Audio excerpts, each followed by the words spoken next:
এখানে আমি একটা কথা লিখে রাখছি যে যার যা আছে তাই তার তুল্য সংখ্যা। যেমন আমরা যদি অ্যাসিডের ক্ষেত্রে আমরা তুল্য সংখ্যা যদি আমরা ফাইন্ড আউট করতে যাই তাহলে আমরা দেখব যে অ্যাসিডের তুল্য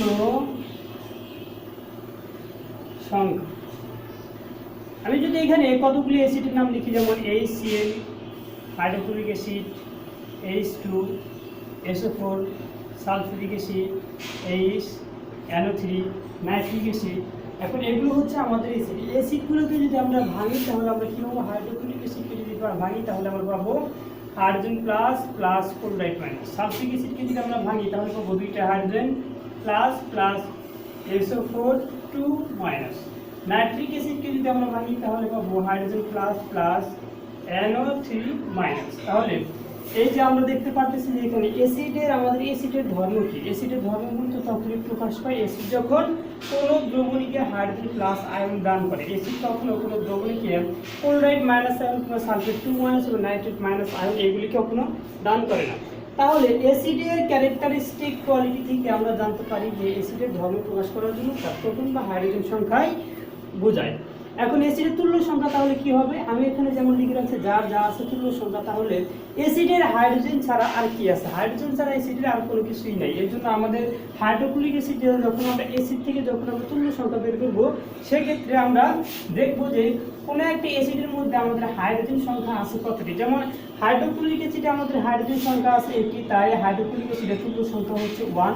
সালফ্রিক অ্যাসিডে আমাদের হাইড্রোজেন সংখ্যা আছে 2টি, তাই সালফ্রিক অ্যাসিডের তুল্য সংখ্যা হচ্ছে আমাদের 2। আর নাইট্রিক অ্যাসিডেও আমাদের হাইড্রোজেন সংখ্যা আছে কয়টি? 1টি। এর জন্য নাইট্রিক অ্যাসিডে আমাদের তুল্য সংখ্যা কত হবে? 1 হবে। আমরা যদি H3PO4 এই অ্যাসিডের কথা চিন্তা করি তাহলে সেক্ষেত্রে আমরা দেখতে পারবো যে এখানে আমাদের হাইড্রোজেন সংখ্যা এই অ্যাসিডের মধ্যে আমাদের হাইড্রোজেন সংখ্যা আছে কয়টি? 3টি। এর জন্য আমাদের অ্যাসিডের তুল্য সংখ্যা হচ্ছে H3PO4 এই অ্যাসিডের তুল্য সংখ্যা হচ্ছে কত? 3। আমরা যদি ক্ষারের তুল্য সংখ্যা যদি আমরা বিবেচনা করি সেক্ষেত্রে আমরা কি দেখতে পাই? ক্ষারের ক্ষেত্রে আমাদের এটা ছিল আমাদের অ্যাসিডের তুল্য সংখ্যা। এখন যদি আমরা ক্ষারের তুল্য সংখ্যা যদি আমরা বের করতে চাই, যেমন ক্ষারের তুল্য সংখ্যা, ক্ষারের ক্যারেক্টারিস্টিক কোয়ালিটি থেকে আমরা দেখতে পারি যে ক্ষার ওই সমস্ত যৌগগুলাই বা ওই সমস্ত ক্ষার হচ্ছে ওই সমস্ত যৌগ যে সমস্ত যৌগগুলো কি করে? জলীয় দ্রবণে হাইড্রোক্সিল আয়ন দান করে। অর্থাৎ ক্ষারের চারিত্রিক বৈশিষ্ট্য হচ্ছে তারাই ক্ষার হবে যারা হাইড্রোক্সিল আয়ন দান করতে পারবে। এখন যদি আমরা ক্ষারের তুল্য সংখ্যা বের করতে যাই সেক্ষেত্রে আমরা অ্যাসিডের মধ্যেই দেখবো যে কোনো একটা যৌগের মধ্যে আমাদের হাইড্রোক্সিল নাম্বার কয়টি আছে। যেমন NaOH সোডিয়াম হাইড্রোক্সাইড, এটাকে যদি আমরা ভাঙি তাহলে আমরা পাবো sodium plus plus hydroxyl minus ion উৎপন্ন করে। তাহলে সোডিয়াম হাইড্রোক্সাইড এই অ্যাসিডের মধ্যে আমাদের হাইড্রোক্সিল নাম্বার কয়টি আছে? 1টি। এর জন্য 1টি হাইড্রোক্সিল থাকার কারণে সোডিয়াম হাইড্রোক্সাইডে আমাদের এই ক্ষারের তুল্য সংখ্যা হচ্ছে 1। যদি আমরা CaOH2 ক্যালসিয়াম হাইড্রোক্সাইডের কথা যদি আমরা বিবেচনা করি, এটি যদি আমরা ভাঙি তাহলে আমরা কি পাই? Ca ক্যালসিয়াম 2 প্লাস প্লাস 2টা হাইড্রোক্সিল মাইনাস আয়ন পাই। অর্থাৎ এই অ্যাসিডের মধ্যে আমাদের হাইড্রোক্সিল নাম্বার আছে কয়টি? 2টি। এর জন্য আমাদের ক্ষারের তুল্য সংখ্যা হচ্ছে ক্যালসিয়াম হাইড্রোক্সাইডে এখানে ক্ষারের তুল্য সংখ্যা হচ্ছে 2, কারণ ক্যালসিয়াম হাইড্রোক্সাইডের মধ্যে আমাদের হাইড্রোক্সিল নাম্বার আছে কয়টি? 2টি। আমরা যদি অ্যালুমিনিয়াম হাইড্রোক্সাইডের কথা বিবেচনা করি যেমন AlOH3, তাহলে অ্যালুমিনিয়াম হাইড্রোক্সাইডে আমরা দেখতে পাই যে এখানে হাইড্রোক্সিল সংখ্যা আছে কয়টি? 3টি। অ্যালুমিনিয়াম হাইড্রোক্সাইডকে যদি আমরা ভেঙে লিখি তাহলে লিখতে পারবো অ্যালুমিনিয়াম 3 প্লাস প্লাস 3টি হাইড্রোক্সিল মাইনাস আয়ন। অর্থাৎ অ্যালুমিনিয়াম হাইড্রোক্সাইড জলীয় দ্রবণে গেলে 3টি হাইড্রোক্সিল আয়ন দান করতে পারে। এর জন্য আমাদের অ্যালুমিনিয়াম হাইড্রোক্সাইড এই ক্ষারে আমাদের তুল্য সংখ্যা হচ্ছে 3। অর্থাৎ অ্যালুমিনিয়াম হাইড্রোক্সাইডে আমাদের তুল্য সংখ্যা 3, তার কারণ হলো অ্যালুমিনিয়াম হাইড্রোক্সাইড। কিন্তু এই অ্যাসিডের মধ্যে আমাদের তুল্য সংখ্যা 3 হয় না।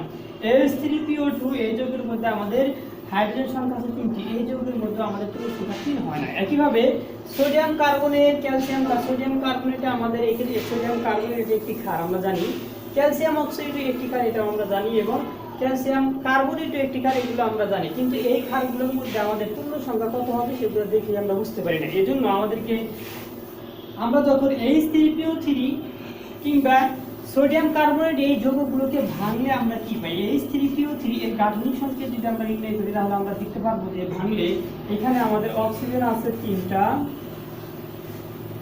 হাইড্রোজেন আছে 3টা, হাইড্রোজেন হাইড্রোজেন হাইড্রোজেন এখানে হচ্ছে অক্সিজেন হাইড্রোজেন বন্ড, এখানে একটা অক্সিজেন হাইড্রোজেন বন্ড থাকে। H3PO2 একে যদি আমরা ভেঙে লিখলে আমরা দেখতে পারবো যে এখানে আমাদের অক্সিজেন সংখ্যা আছে কয়টি? দুইটি। হাইড্রোজেন সংখ্যা আছে তিনটি। যখন এই টাইপের আমাদের যৌগগুলো যখন চলে আসবে সেক্ষেত্রে আমরা যৌগগুলোকে আগে ভেঙে লিখে আমরা দেখবো যে এই যৌগগুলোর মধ্যে আমাদের অক্সিজেন এবং হাইড্রোজেন বন্ড কতটি আছে। সেটা হচ্ছে আমাদের তুল্য সংখ্যা। H3PO3 এই যৌগের মধ্যে আমাদের শুধু হাইড্রোজেন সংখ্যা বিবেচনা করলে হবে না, এই যৌগগুলোর মধ্যে আমাদেরকে দেখতে হবে অক্সিজেন এবং হাইড্রোজেনের বন্ড কতটি আছে। H3PO3 তে আমরা দেখতে পাই অক্সিজেন এবং হাইড্রোজেনের বন্ড আছে কয়টি? দুইটি। এই জন্য এই যৌগের তুল্য সংখ্যা হচ্ছে আমাদের 2। আবার H3PO2 এই যৌগের মধ্যে আমরা দেখতে পারি যে অক্সিজেন এবং হাইড্রোজেনের বন্ড আছে একটি, এর জন্য এই যৌগের তুল্য সংখ্যা হচ্ছে আমাদের কত? 1। এখন সোডিয়াম কার্বনেট, ক্যালসিয়াম কার্বনেট কিংবা ক্যালসিয়াম অক্সাইড এই টাইপের যৌগগুলোর মধ্যে আমাদের ক্ষার, এই আমরা জানি সোডিয়াম কার্বনেট একটি ক্ষার, এই টাইপের যৌগগুলোর মধ্যে আমাদের ক্ষারের তুল্য সংখ্যা কত হবে? সোডিয়াম কার্বনেটকে যদি আমরা ভেঙে লিখি তাহলে আমরা লিখতে পারবো যে দুইটা সোডিয়াম প্লাস প্লাস CO3 2-, যদি আমরা Na2CO3 এই সোডিয়াম কার্বনেটকে যদি আমরা ভেঙে লিখি তাহলে আমাদের এগুলো ভেঙে লিখলে এটা জলীয় দ্রবণে বিশ্লেষিত হয়ে এরকম অ্যানায়ন উৎপন্ন করে। এখন এই যে আমাদের সোডিয়াম প্লাস, আমরা সোডিয়াম হাইড্রোক্সাইড ক্ষার যখন দেখছিলাম যে সোডিয়াম হাইড্রোক্সাইড ক্ষার, এই সোডিয়াম হাইড্রোক্সাইড ক্ষারের তুল্য সংখ্যা 1, কেননা এখানে আমাদের হাইড্রোক্সাইড সংখ্যা আছে কয়টি? একটি। অর্থাৎ একটা সোডিয়াম প্লাস আয়নের সাথে আমাদের হাইড্রোক্সিল যুক্ত হওয়ার যোগ্যতা রাখে কয়টি? একটি।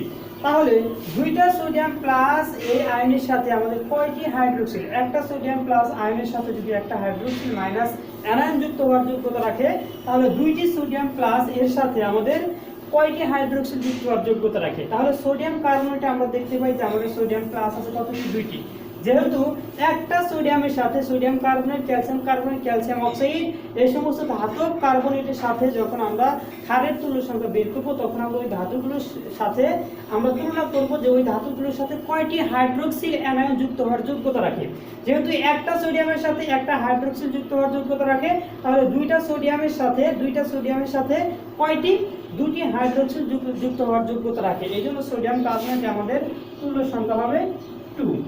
একইভাবে ক্যালসিয়াম অক্সাইডকে যদি আমরা ভাঙি তাহলে ক্যালসিয়াম অক্সাইড আমরা দেখি যে ক্যালসিয়াম অক্সাইড ভেঙে ক্যালসিয়াম 2+ এবং প্লাস CO3 2- অ্যানায়ন উৎপন্ন করে। এই ক্ষেত্রে আমরা দেখতে পারি যে ক্যালসিয়াম 2+ এর সাথে কয়টি হাইড্রোক্সিল এসে যুক্ত হওয়ার যোগ্যতা রাখে?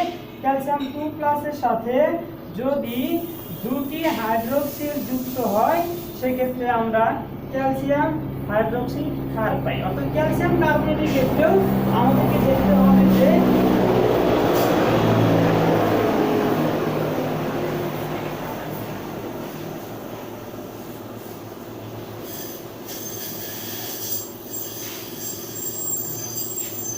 ক্যালসিয়াম কার্বনেটের ক্ষেত্রে আমাদেরকে দেখতে হবে যে ক্যালসিয়াম কার্বনেটের সাথে ক্যালসিয়াম 2+ এই ধাতব ক্যাটায়নের সাথে কয়টি হাইড্রোক্সিল অ্যানায়ন যুক্ত হওয়ার যোগ্যতা রাখে? এর সাথে কয়টি? এই ক্যালসিয়াম কার্বনেটে এখানে ক্যালসিয়াম 2+ আয়নের সাথে কয়টি হাইড্রোক্সিল যুক্ত হওয়ার যোগ্যতা রাখে? দুইটি। এই জন্য ক্যালসিয়াম হাইড্রোক্সাইডে ক্যালসিয়াম কার্বনেটে আমাদের তুল্য সংখ্যা কত? ক্যালসিয়াম কার্বনেটে আমাদের তুল্য সংখ্যা হবে 2। একইভাবে যদি আমরা ক্যালসিয়াম অক্সাইডের কথা যদি বিবেচনা করি সেক্ষেত্রে আমরা ক্যালসিয়াম অক্সাইডকে ভাঙলে আমরা পাই কি? পাই ক্যালসিয়াম 2+ প্লাস অক্সাইড 2- অ্যানায়ন উৎপন্ন করে। তাহলে ক্যালসিয়াম 2+ এর সাথে কয়টি হাইড্রোক্সিল যুক্ত হওয়ার যোগ্যতা রাখে? ক্যালসিয়াম 2+ এর সাথে দুইটি হাইড্রোক্সিল অ্যানায়ন যুক্ত হওয়ার যোগ্যতা রাখে। এই জন্য ক্যালসিয়াম অক্সাইডেও আমাদের তুল্য সংখ্যা, এই ক্ষারেও আমাদের তুল্য সংখ্যা কি হবে? এই ক্ষারের তুল্য সংখ্যা হবে আমাদের 2। এগুলি সোডিয়াম কার্বনেট, ক্যালসিয়াম অক্সাইড এগুলি ক্ষার কেন? আমরা জানি যে ধাতব কার্বনেট এগুলো কি ধাতুগুলো সাধারণত ক্ষারীয় প্রকৃতির হয় আর অধাতুগুলো অম্লীয় প্রকৃতির হয়। এই জন্য সোডিয়াম কার্বনেট, ক্যালসিয়াম অক্সাইড এগুলো কি হবে? ক্ষার হবে এবং এই ক্ষারগুলোর মধ্যে আমাদের তুল্য সংখ্যা এইভাবে ফাইন্ড আউট করতে হবে।